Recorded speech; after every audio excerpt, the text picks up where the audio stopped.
ये लड़ाई जो है आसान नहीं है। जो लड़ाई हम लोग लड़ रहे हैं, इस लड़ाई में सब लोगों का सहयोग चाहिए और एकता होनी चाहिए। जब सब लोगों का सहयोग मिलेगा, सब लोग एक रहेंगे, तो कोई माई का लाल नहीं आपको हरा सकता है। आप फतेह जरूर जीतिएगा जरूर। आदरणीय लालू जी राष्ट्र अध्यक्ष जब बिहार के मुख्यमंत्री बने, ठीक 1-2 साल के भीतर ही पूरे देश में भारी संकट आया। अब वो संकट आप सब लोग मंडल के खिलाफ कमंडल की यात्रा चालू की गई और पूरे देश में अशांति का, भय का, नफरत का, हिंसा का माहौल बनाया गया।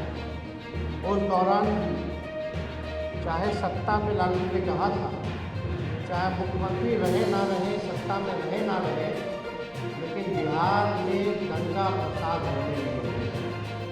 और उस दौरान अडवाणी जी को जब रथ यात्रा थी तो गिरफ्तार किया। जब लालू जी मुख्यमंत्री बने, आजकल बहुत लोगों को पता नहीं होगा, मालूम नहीं होगा, सहन में नहीं होगा।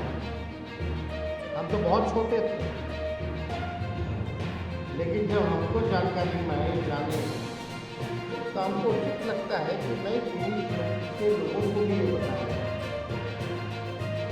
पहली बार देश में, मुल्क में अगर अल्पसंख्यक आयोग का अगर कहीं गठन हुआ था पूरे देश में किसी भी राज्य में, तो वो लालू जी ने सबसे पहले करवाया। सिर्फ आयोग ही नहीं, अल्पसंख्यक कल्याण मंत्रालय सबसे पहली बार बिहार में बनाई गई थी, लालू जी के नेतृत्व में बनाई गई थी। तब पूरे देश भर में, केंद्र में इस चीज को लागू किया।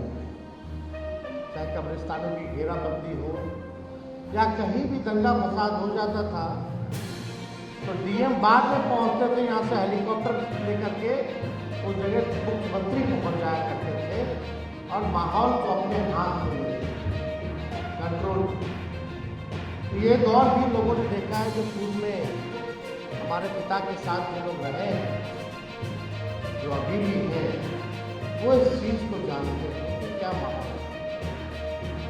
अब 2014 से आप देखिएगा, जब से एनडीए की सरकार बनी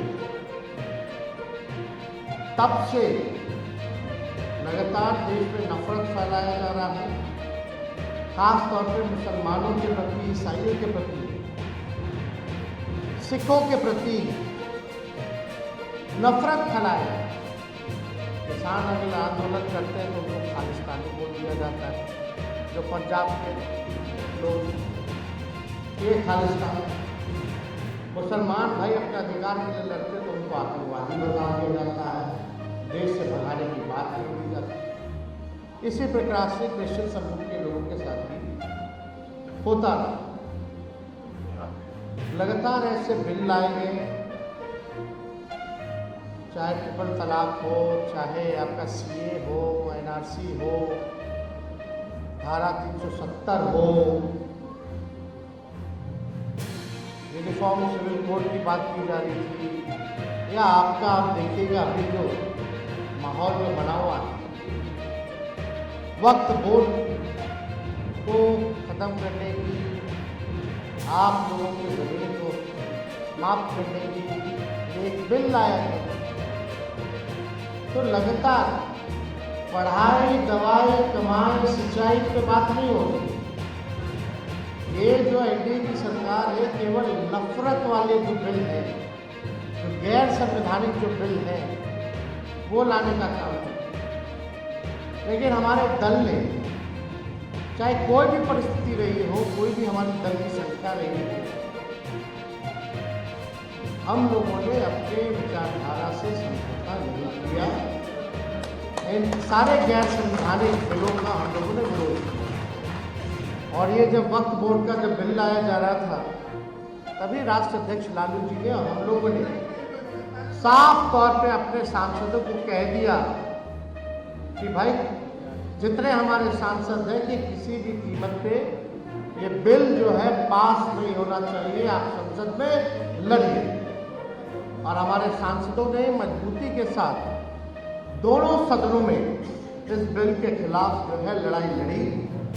और आज इतनी ताकत है विपक्ष में, जो आप लोगों के दुआ से, आप लोगों के कृपा आशीर्वाद से संख्या बढ़ी है, मजबूत हुई है।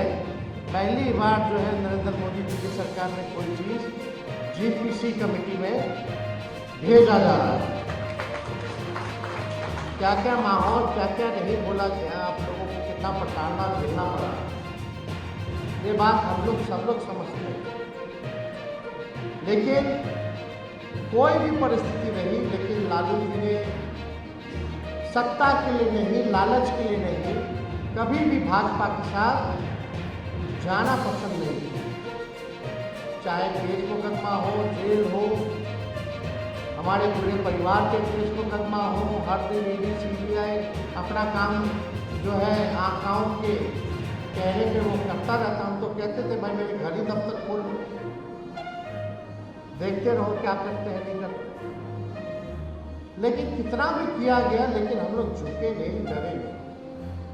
लेकिन अफसोस इस बात की है कि नीतीश कुमार जी, हम सब लोग मिलकर के महागठबंधन बनाए, महागठबंधन ही नहीं इंडिया अलायंस बनाए, और हम लोगों का एकमात्र लक्ष्य था कि किसी भी कीमत पे नरेंद्र मोदी जी और भाजपा की सरकार को केंद्र में नहीं बनने देगा।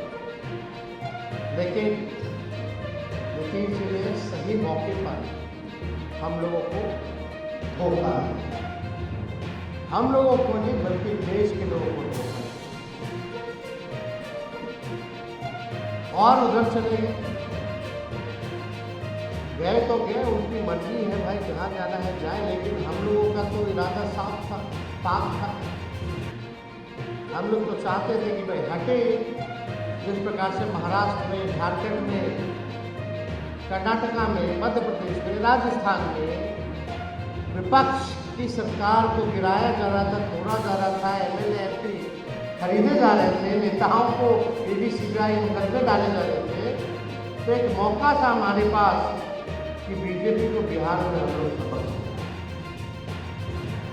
पहले भी नीतीश जी ने धोखा दिया था 17 में, लेकिन उसको जानते हुए भी फिर भी हम लोगों ने एक ही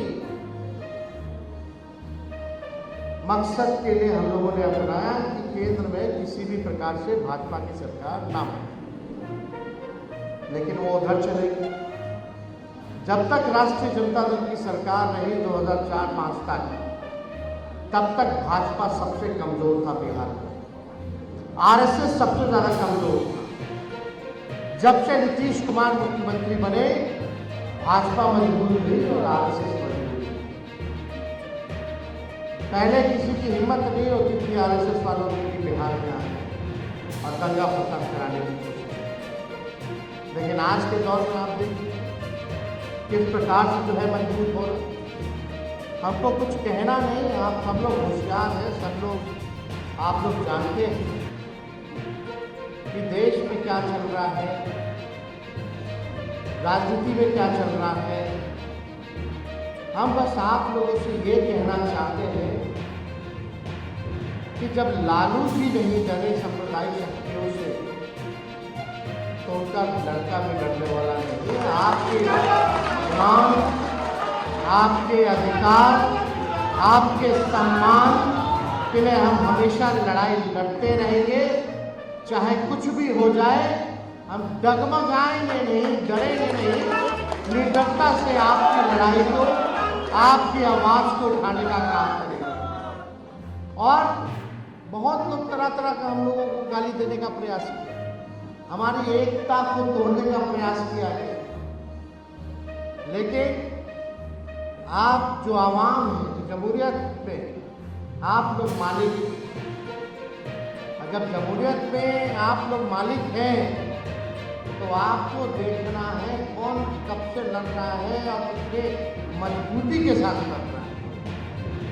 हम बस आपको इतना कहना चाहते हैं, अगर आप सब लोगों का आशीर्वाद आप लोगों पर हुआ, अगर आप लोग ताकत दीजिएगा, तो बिहार में 25 में जो सरकार होगी वो राष्ट्रीय जनता